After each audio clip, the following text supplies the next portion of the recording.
In this video, we are going to talk about the structure of the ovule and how the megasporogenesis takes place, right? So what is the another name of ovule? Simply the megasporangium, right? Megasporangium, right? And in front of you, this is the diagram of the ovule, and this ovule is basically what a kind of a diploid structure. As you can see, that most of the structure are basically diploid, right? So this is the nucleus. This nucleus is basically have the reserve food material, and this reserve food material is basically utilized during the development of the what zygote, right? And this one of the cells of the nucleus is basically going to form the embryo sac, and this embryo sac is basically a female gametophyte, right? This is the integument, which is a diploid structure. Integument is a protective layer. It is a protective layer, and this integument can be ategmic, unitegmic, bitegmic. Ategmic simply means integument is absent, zero integument.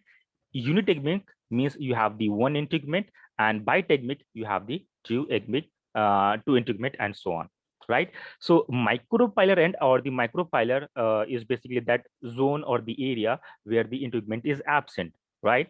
And just opposite to it, you have the chalazial end, right? Just opposite to it, you have a chalazial end. Then you have the funicle. Funicle is basically a stalk. This is the stalk of ovary, right? And this stalk is basically connected to the placenta. This is connected to the placenta. Now, this is the hilum. Basically, this is a scar, and this is basically connecting the ovule and placenta. So suppose this is the ovule and this is the placenta. This is the placenta, this is the ovule, and this is the hilum. So this point of attachment is basically your hilum, to which your funicle is basically attached, right? Okay, so this megasporangia can also be known as what ovule, and the ovule can be one in the case of the wheat, paddy, mango, or many in the case of the papaya, watermelon, and orchids. Right, now let's talk about the types of the ovule. So we have two kind of a ovule, that is the orthotropous and anatropous according to the NCERT. Right, so let's talk what is this orthotropous and anatropous. Okay, in front of you, this is the orthotropous, this is the anatropous. Orthotropous is basically known as what? Primitive kind of a ovule, and this is generally seen in the case of what? The cycas, which is what? A kind of a gymnosperms. But this anatropous is basically what? Most of the 80% or the most of the angiosperms, they basically have this anatropous kind of a ovule, right? And this anatropous, if you just see orthotropous, if you are just twisting this orthotropous to 180 degree, it is basically forming the anatropous kind of ovule, right? So this everything is same, but the thing is that all this micropylar end or the rest of the thing is basically in the straight line, right? So in the straight line, ortho means what?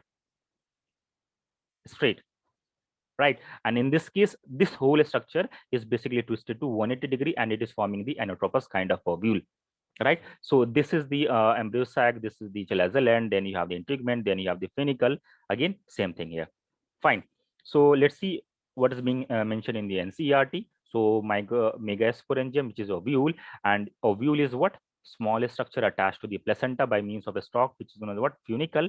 And this funicle fuses, I mean, ovule fuses with the funicle, and in a specific region, that region is basically known as what? Hilum, and it is being protected. It is being protected by the integument, and where the integument is absent or the small opening is basically known as what? Micropyle, and just opposite to it, you have the chalazial end, right? And then inside it, inside the integument, you have the mass of cells, which is known as what? Nucleus, and this nucleus is basically what? Going to form the embryo sac or the female gametophyte. All right. Okay, so let's talk about the megasporogenesis, and this megasporogenesis is basically known as what? Formation of megaspore from the megaspore mother cell. Okay, so this is the again the diagram of the anatropous kind of ovule, and you have the nucleus cells. These are the nucleus cells, and these nucleus cells is basically what? Diploid, as you can see, right? So any cells, any one cell of the nucleus is basically what? Decide what it will decide. It will decide to go for the development, right? It will decide to go for the development, and that cell will be known as what? Megaspore mother cell, right? Megaspore mother cell. Okay, so this is the megaspore mother cell or the MMC, which is going for the meiosis, and this meiosis is basically leads to the formation of 4 megaspore mother cell. Okay, so if they ask you, if someone asks you what is the ploidy, what is the ploidy of the megaspore mother cell, so the answer is it is diploid. Why? Because as you can see in this figure, this is the nucleus, which is a diploid, right? So you are forming the megaspore mother cell, simply a development process, right? So it will also be a diploid, right? So this megaspore mother cell, it is going for the meiosis, and it form what? 4 megaspore mother cells.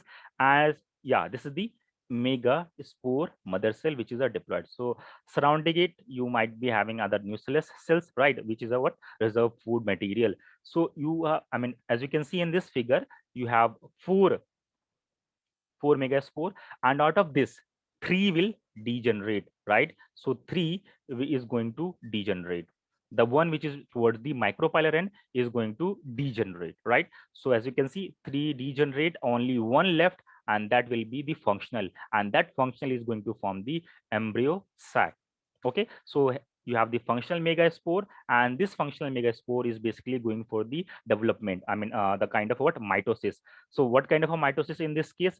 Simply the mitosis in which only karyokinesis is taking place and not the cytokinesis. Means cytokinesis is being delayed, only the nucleus is going to divide, right? So the mitokinesis leads, mitosis leads to what?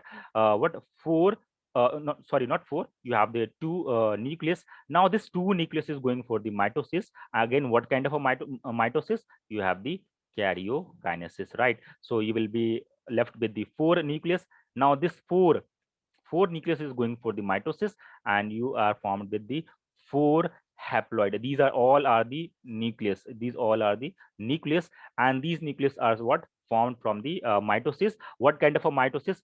Free nuclear division. Please remember this: free nuclear division, right? Free nuclear division. Now the rearrangement takes place.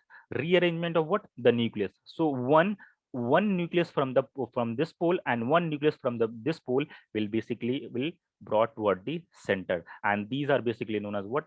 Polar nuclei, right? And these cells are your antipodal cells. Antipodal cells, and these are what? Haploid. These are haploid, and these cells are basically your synergid.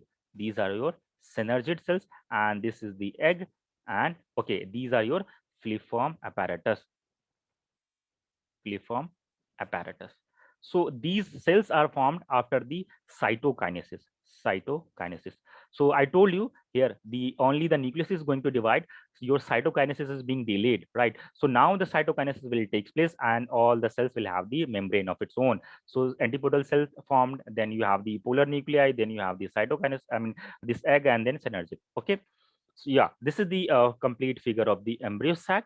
As yeah, as you can see, this is the antipodal cells, which is the haploid, and it is toward the chalazal end. Then you have the polar nuclei, which is what? Two nuclei, which is what? Unfused haploid nuclei. Haploid nuclei. Then you have the, this is the egg, then this is the synergid, then this is the known as what? Synergid cells. And please remember that this egg and synergid, they are collectively known as what? Egg apparatus. Egg apparatus, right? And this is the filiform apparatus, and this filiform apparatus help in guiding the pollen tube. Pollen tube, right? Okay, so toward this micropylar end, you have the synergid or the egg apparatus, and toward the chalazal end, you have the antipodal cells, right? And let's calculate how many number of the cells do we have. So total cells, we have three antipodal cells, done. Then we have the synergid, how many? Two in number. Then we have the egg, one in number. Then we have the this is the what? Central cell. Okay, so total nuclei, how many? Three nuclei of the antipodal cells, two nuclei of the synergid, one nuclei of the egg cell, and the two unfused haploid nuclei of the central cell. Okay. Okay, so this is the diagram, which is given in your textbook. So this is the what? Megaspore mother cells. and so cells are surrounding is basically your nuclear cells, and it form the dyad, then it form the tetrad, right? And three degenerate, one remains, and that one is going to go for, I mean, one is basically decided to go for the development. So this is the karyokinesis is basically seen, and after that the rearrangement and the cytokinesis will take place and lead to the formation of what? The embryo sac, which is a diploid structure. Okay, so let's see the question associated to these this topic. The first one, megasporangium is equivalent to, okay, it is equivalent to the ovule, and I told you, okay, let's see, it's being mentioned in the NCERT textbook. Yeah, megasporangia, I mean, it's commonly called what? Ovule, right?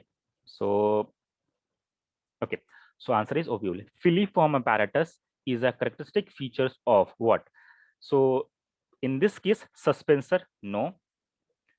Egg, no. Zygote, it's not formed yet. Yeah, it is very, very close to the synergid. So the answer is this one. Filiform apparatus is characteristic feature of what? So same question, but they have changed the option. So this is being asked in the 11 and this is being asked in the 15. So filiform apparatus is a characteristic feature of what? Aileron cell, no, it's not there. Synergid, it is possible. Nuclear embryo, no, not formed yet. Generative cell, not formed yet. So the correct answer in this case is synergy. Thank you.